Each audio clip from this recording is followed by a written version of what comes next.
Bonjour, bienvenue au club Les Amoureux de la Santé. Aujourd'hui, nous allons parler de la dernière des 7 classes d'aliments pour le corps, à savoir les fibres.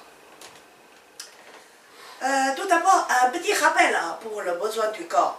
Les 7 classes d'aliments sont les macronutriments, protéines, lipides, glucides. Les micronutriments, vitamines, minéraux, plus eau et fibres.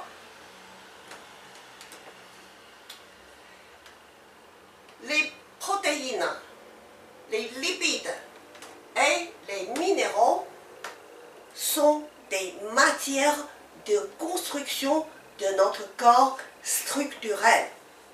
En d'autres termes, nos cellules sont constituées de ces matières. Les glucides nous apportent des calories, à l'image du carburant de votre voiture. Mais attention, ils ne sont pas les seuls.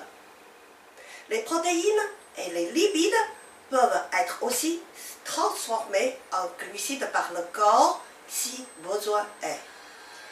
Les vitamines participent à tous les processus de réaction biochimique. L'eau joue un rôle d'équilibre acido-basique en valeur pH.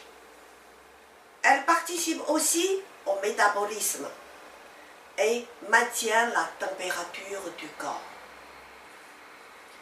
Les aliments riches en fibres sont les fruits et les légumes, légumineuses, céréales complètes, fruits secs et oléagineuses. Il existe 2 sortes de fibres, les solubles et les insolubles, qui sont toutes utiles pour le corps. Les premières sont dites solubles parce qu'elles se dissolvent dans l'eau.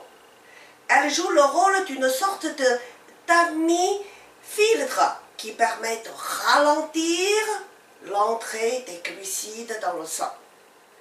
Elles emprisonnent certaines toxines en permettant de réduire le niveau de cholestérol et des triglycérides dans le sang. Ainsi, on peut les surnommer nettoyeurs du sang. Les seconds, dites insolubles, ont un pouvoir absorbant en augmentant le volume au contact de l'eau. Ainsi, elles favorisent le poids des selles, leur teneur en eau et leur plasticité. La présence de fibres stimule l'action mécanique de l'intestin et joue un rôle d'entraînement des matières hors de l'intestin tout en nettoyant mécaniquement le côlon. Ainsi, on peut le surnommer nettoyeur du côlon. Il y a environ 60 ans, on ne vous aurait pas parlé ici des fibres en tant qu'une des 7 classes d'aliments indispensables dans votre alimentation. Mais aujourd'hui, la vie moderne fait que nous n'avons plus le temps pour mâcher des aliments riches en fibres. Les aliments actuels sont devenus de plus en plus transformés et raffinés. De plus, l'agriculture conventionnelle utilise des produits chimiques qui modifient la structure des fibres en les appauvrissant à cause d'une croissance trop rapide et d'une surcharge en eau.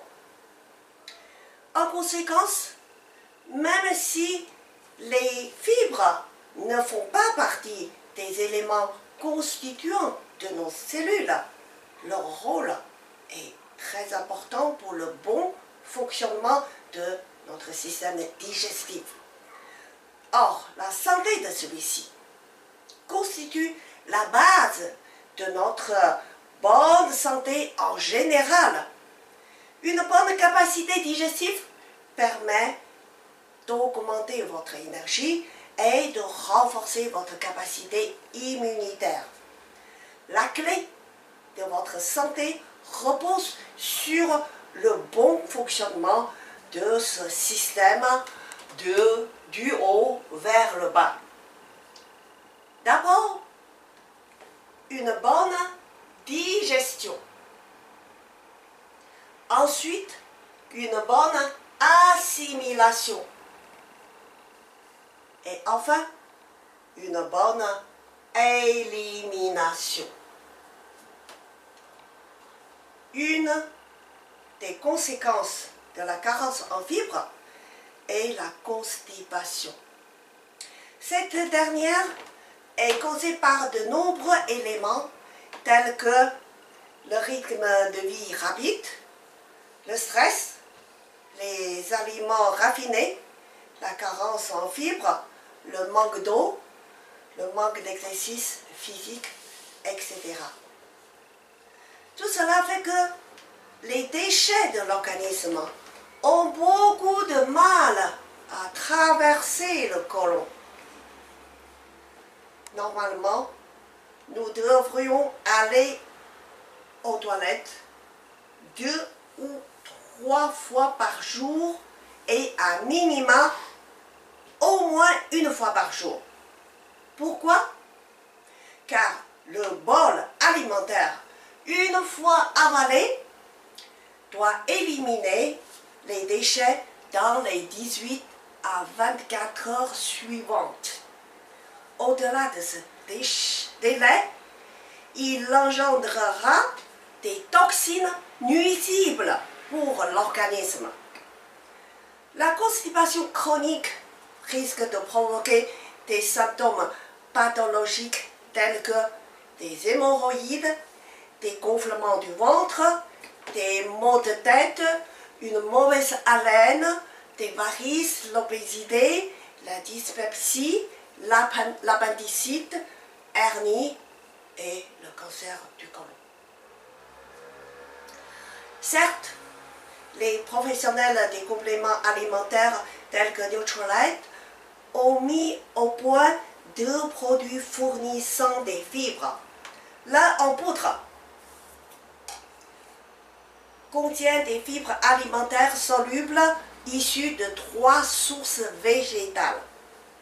L'autre en comprimé de fibres à croquer contenant des fibres issues de 13 sources naturelles. Ces comprimés renferment un mélange subtil de fibres tant solubles qu'insolubles. Il est important de les inclure les unes comme les autres à votre alimentation. Jusqu'à présent, j'avais parlé des 7 classes d'aliments comprenant les 40 nutriments nécessaires pour le corps. Tous les nutritionnistes du monde entier sont d'accord sur un point. La bonne santé dépend d'une alimentation équilibrée. Mais qu'est-ce que cela veut dire? Comment y arriver? Et qui est-ce qui a réussi à le mettre en pratique? Pas de réponse. En fait, vous savez, pour y arriver, il faudrait aller au marché en parcourant tous les stands, en achetant bien sûr 50 grammes ici, 100 grammes par là, une quarantaine de sortes de fruits, de légumes, des céréales, des fruits secs, etc.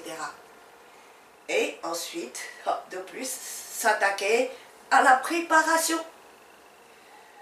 Voyez, ceci est évidemment irréalisable dans notre vie actuelle. Par conséquent, nous avons mis au point un petit déjeuner pour répondre à ce besoin. Pourquoi le petit déjeuner? Car nous prenons 3 fois le repas par jour, dont le petit-déj est le plus important. Il doit fournir au corps tous les nutriments nécessaires à ses besoins pour la journée. Tout comme vous devez faire le plein avant d'aller sur la route. Et vous devez aussi prendre soin de ne pas vous tromper de carburant correspondant à votre véhicule.